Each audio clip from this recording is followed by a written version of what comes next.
Hello, नमस्कार किसान साथियों। मेरा नाम दलबीर है और मेरे इस यूट्यूब चैनल में आपका स्वागत है।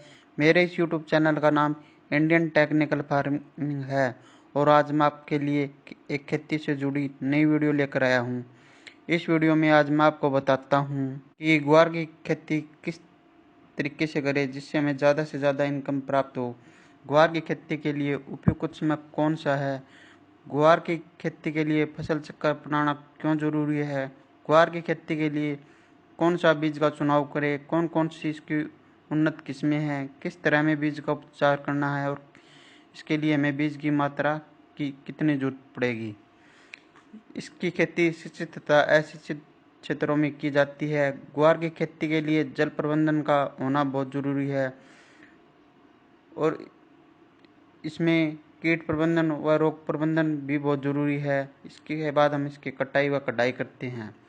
अब हम बात करते हैं कि इसकी बिजाई के समय कौन कौन सी सावधानी रखें जिसके कि बीज का अंकुरण 100% तक हो, जिससे कि हमें कम खर्च व कम समय में ज़्यादा से ज़्यादा फसल की पैदावार प्राप्त हो, जिससे कि हमें एक अच्छी इनकम प्राप्त हो।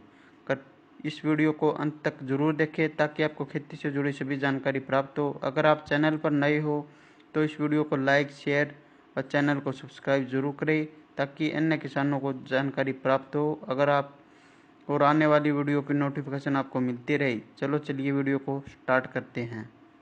शुष्क व अर्धशुष्क इलाकों में होती है। यह गर्म मौसम की फसल है जिसे बाजरे के साथ मिलाकर बोया जा सकता है। इसे हरी सब्जी के रूप में भी इस्तेमाल किया जाता है। कुछ जगहों पर इसे हरे चारे के रूप में भी प्रयोग करते हैं। इसका अच्छा दाम भी मिलता है। इससे किसान सालाना लाखों रुपए की कमाई कर सकते हैं। इसकी खेती मुख्य तौर पर राजस्थान, हरियाणा, उत्तर प्रदेश, एमपी व महाराष्ट्र के कुछ हिस्सों में की जाती है। महाराष्ट्र में लगभग 9 हेक्टेयर क्षेत्र में इसकी खेती की जा रही है। कृषि विभाग के अधिकारियों ने बताया कि पशुओं को ग्वार खिलाने से उनमें ताकत आती है। दुधारू पशुओं की दूध देने की क्षमता में वृद्धि होती है। ग्वार से गोंद का निर्माण भी किया जाता है। ग्वार गम का उपयोग अनेक उत्पादों में होता है। ग्वार फली से स्वादिष्ट सब्जी बनाई जाती है। इसका इस्तेमाल दाल तथा सूप बनाने में भी किया जाता है। ग्रामीण क्षेत्रों में यह एक काफ़ी लोकप्रिय फसल है। हेलो, नमस्कार। मेरे इस यूट्यूब चैनल में स्वागत है। मेरे इस यूट्यूब चैनल का नाम इंडियन टेक्निकल फार्मिंग है। आज मैं आपको गणेश 672 वैरायटी की कुछ विशेषताओं के बारे में बताऊंगा। गणेश 672 वैरायटी की पैदावार सबसे अच्छी होती है। यह ग्वार बिल्कुल वाइट रंग का होता है। इसकी बुआई सबसे ज़्यादा हरियाणा व राजस्थान में की जाती है। एक एकड़ के लिए 2 से 3 किलो बीज पर्याप्त रहता है। इसकी बुआई लगभग सभी प्रकार की मिट्टी में की जा सकती है। इसकी बिजाई मुख्यतः मध्यम व भारी मिट्टी में की जा सकती है। 2 केजी बीज के पैकेट की कीमत लगभग 500 रुपये के आसपास होती है। इंडो एशियन बायोटेक इंसार द्वारा यह बीज बनाया गया है। इसकी बुआई सिंचित तथा असिंचित क्षेत्रों में की जाती है। अगर आप इसकी अगेती बिजाई करते हो तो इसकी पैदावार सबसे अच्छी होती है। अगर इसकी आप लेट बिजाई करते हो तो इसकी पैदावार पर असर पड़ता है। अगर ये मेरी वीडियो पसंद आए, इस वीडियो को ज़्यादा से ज़्यादा लाइक, शेयर और कमेंट जरूर करना। ग्वार की खेती करते समय हमें कुछ सावधानियां रखनी चाहिए। नंबर 1, ग्वार की खेती के लिए उपयुक्त समय। नंबर 2, खेत का चुनाव। नंबर 3, मिट्टी की जांच। नंबर 4, पानी की जांच। नंबर 5, ग्वार की खेती के लिए भूमि। नंबर 6, ग्वार की खेती के लिए जलवायु। नंबर 7, खेत की तैयारी। नंबर 8, फसल पद्धति या फसल चक्कर। नंबर 9, बीज का चुनाव, बीज की उन्नत किस्में, बीज का उपचार, बीज की मात्रा। नंबर 10, बिजाई या फसल की बुआई। नंबर 11, फसल की बुआई तथा असिंचित क्षेत्रों में। नंबर 12, खरपतवार की रोकथाम। नंबर 13, 30 दिन के बाद निराई या गुड़ाई। नंबर 14, 30 दिन बाद सिंचाई। नंबर 15, जल का प्रबंधन। नंबर 16, कीट व रोग का प्रबंधन। नंबर 16, इंसेक्टिसाइड व टॉनिक का स्प्रे। नंबर 17, कटाई, फिर कटाई, फिर भंडारण। ये मुख्य सावधानियां हैं जो हमें ग्वार की फसल में रखनी चाहिए। रखते हैं देरी से बुआई करने पर पैदावार पर प्रतिकूल प्रभाव पड़ता है। वर्षा ऋतु की फसल की बुआई के लिए जून व जुलाई उपयुक्त समय है। वर्षा आधारित क्षेत्रों में जुलाई माह में वर्षा आगमन के समय ही ग्वार की बुआई कर देनी चाहिए। सहायता से 1-2 बार अच्छी तरह से जुताई कर दे ताकि सरसों के फाने खेत में अच्छी तरह से मिट्टी में मिल जाए। फिर आप हैरों की सहायता से 2-3 बार अच्छी तरह से जुताई कर दे। फिर आप लेजर लेवलर की सहायता से खेत को समतल कर दे। अगर खेत पिरानी है तो आप रोटावेटर की सहायता से 2-3 बार जुताई कर दे। फिर आप हैरों की सहायता से उसकी 1-2 बार अच्छी तरह से जुताई कर दे, या फिर आप कल्टीवेटर की सहायता से एक गहरी जुताई कर दे। अगर खेत नहरी है तो उस खेत को लेजर लेवलर की सहायता से समतल कर दे ताकि खेत की सिंचाई अच्छी तरीके से हो जाए। मिट्टी की जांच, सबसे पहले अपने खेत की मिट्टी की जांच करवा ले, जिससे हमें यह पता चल जाता है कि यह मिट्टी में कौन कौन से पोषक तत्वों की कमी है और खेत की मिट्टी किन किन फसलों के लिए उपयुक्त है, और इस मिट्टी में कौन कौन सी फसलें उगाई जा सकती है, जैसे गेहूँ, चना, अरहर, सरसों, राया, बरसीन, गन्ना, आलू, मक्का, बाजरा, कपास। मिट्टी की जांच से हमें यह पता चल जाता है कि इस मिट्टी का पीएच मान कितना है और इसमें कौन कौन सी फसलें उगाई जा सकती हैं। पानी की जांच, अगर आप फसल की बिजाई के लिए नहरी पानी का इस्तेमाल करते हैं तो यह सभी प्रकार की फसलों के लिए अच्छा है और इसमें बीज का अंकुरण 100% हो जाता है। अगर आप ट्यूबवेल के पानी से फसलों की बिजाई करते हैं तो आप सबसे पहले ट्यूबवेल के पानी की जांच करवा लें। अगर ट्यूबवेल का पानी पीने में मीठा है तो इसमें पानी का पीपीएम ज़्यादा हो सकता है और बीज अंकुरण के समय यह एक समस्या बन जाता है। अगर पानी का पीपीएम 1000 से कम है तो यह सभी प्रकार की फसलों के लिए अच्छा है और इसमें बीज का अंकुरण 100% हो जाता है।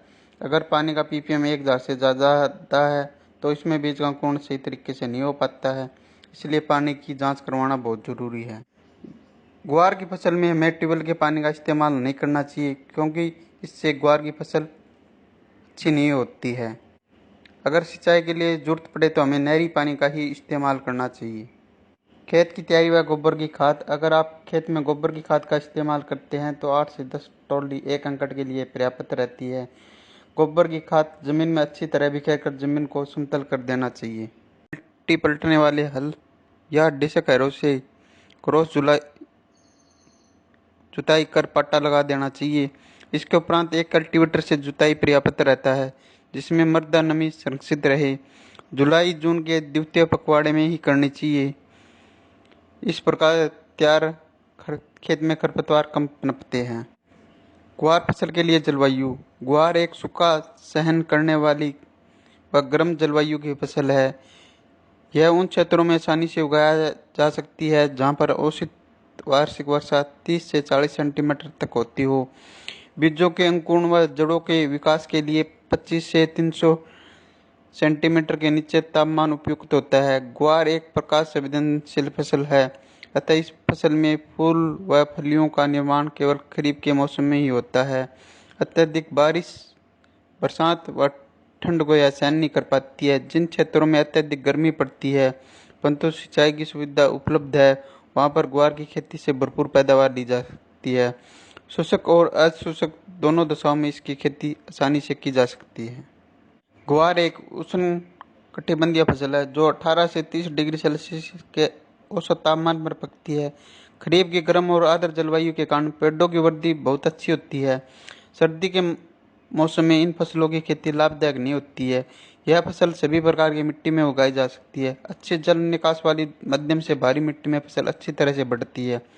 यदि मिट्टी की सतह 7.5 से 8 के बीच है तो फसल अच्छी तरह से विकसित होती है, जिससे फसल की पैदावार में अच्छी वृद्धि होती है।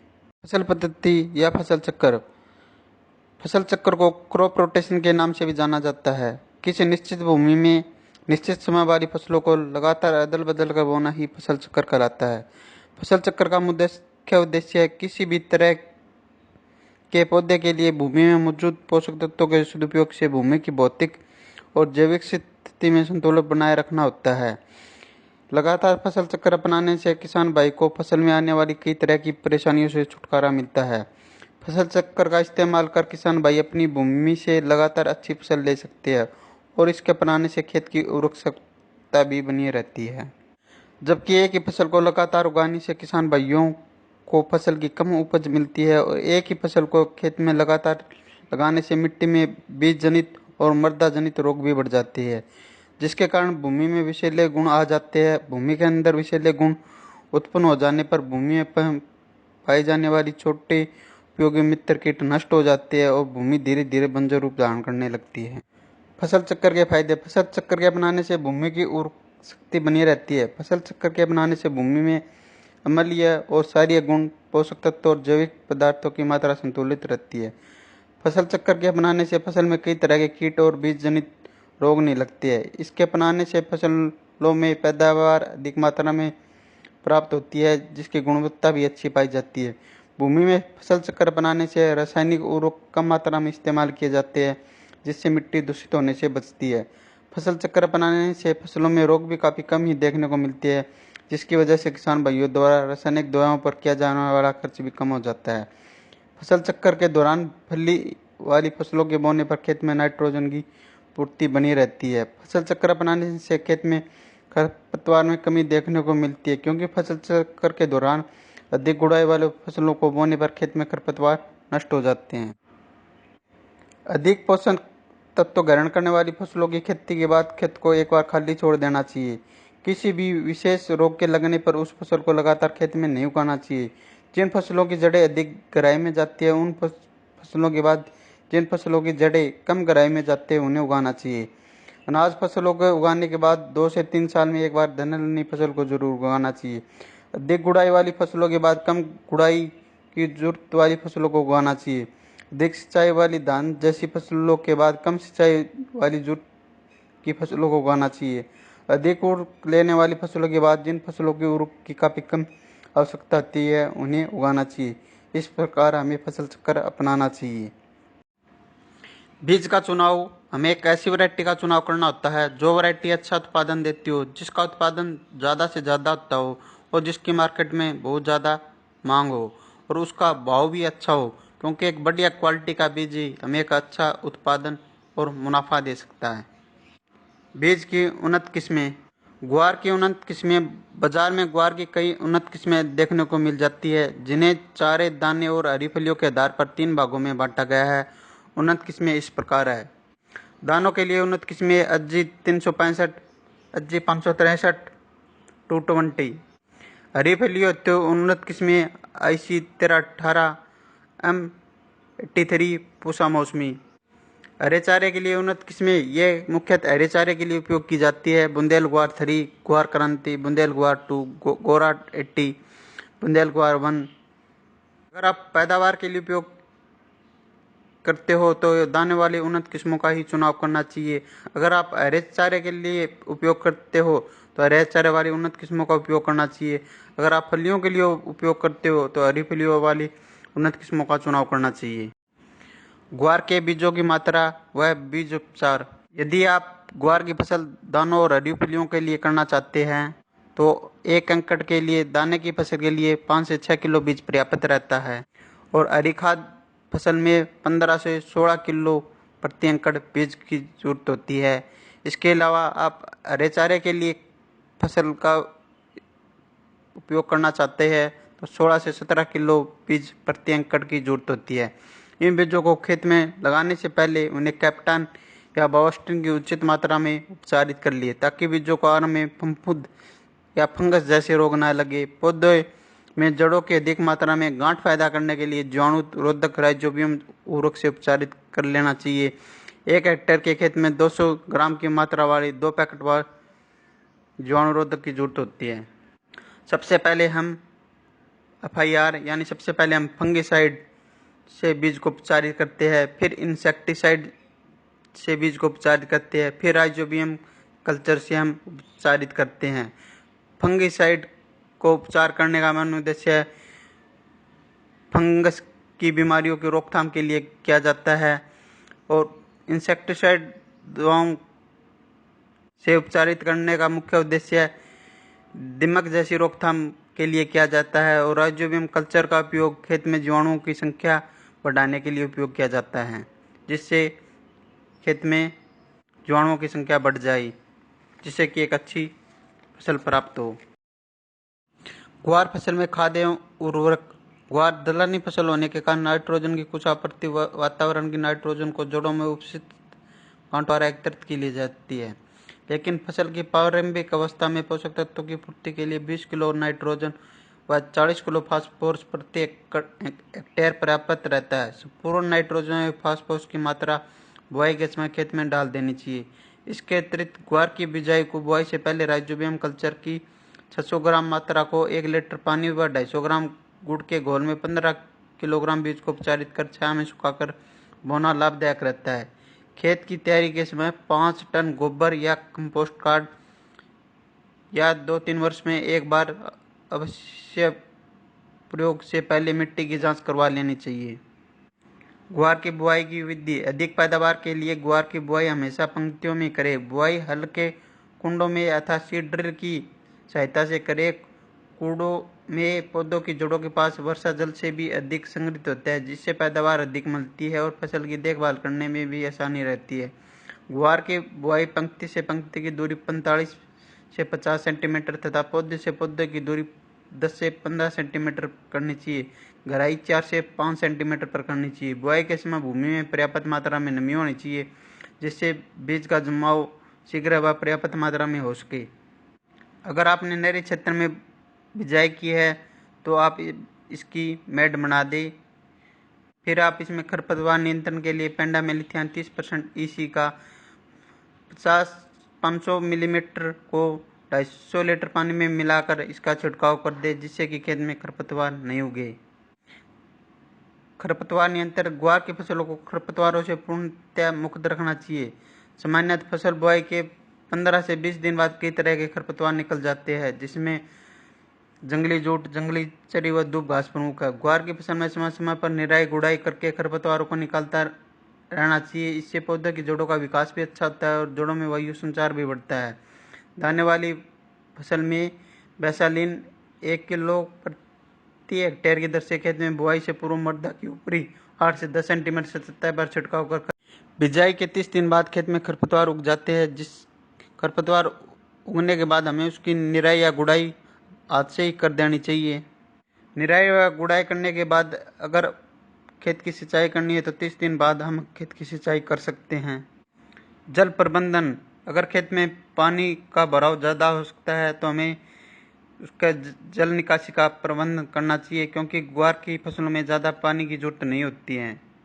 ग्वार की फसल में कीट व रोग प्रबंधन। दीमक। फसल के पौधों की जड़ों को खाकर ये नुकसान पहुंचाती है। बुआई से पहले अंतिम जुताई के समय खेत में क्लोरोफोस 1.5% या क्लोरीफास पाउडर 20 से 25 किलो प्रति हेक्टेयर की दर से भूमि में मिलानी चाहिए। बोने के समय बीज को क्लोरीफायरिस कीटनाशक की 2 मिलीलीटर मात्रा से प्रति किलोग्राम बीज की दर से उपचार कर बोना चाहिए।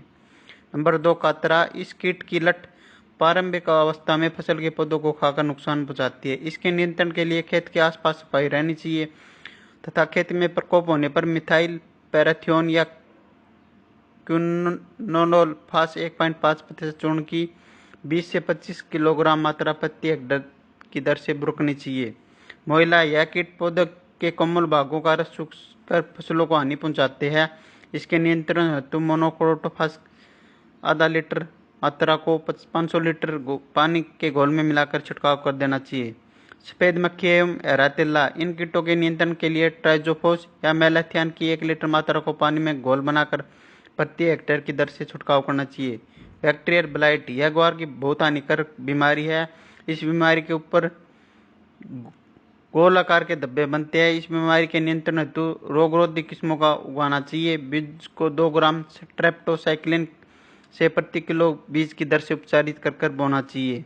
छाछिया। इस रोग के कारण पौधे के ऊपर सफेद रंग के पाउडर का आवरण बन जाता है। इस रोग के नियंत्रण हेतु 25 किलोग्राम गंधक चूर्ण या 1 लीटर कैराथीन को 50 लीटर पानी में घोल बनाकर प्रति हेक्टेयर की दर से बुरकाव करना चाहिए।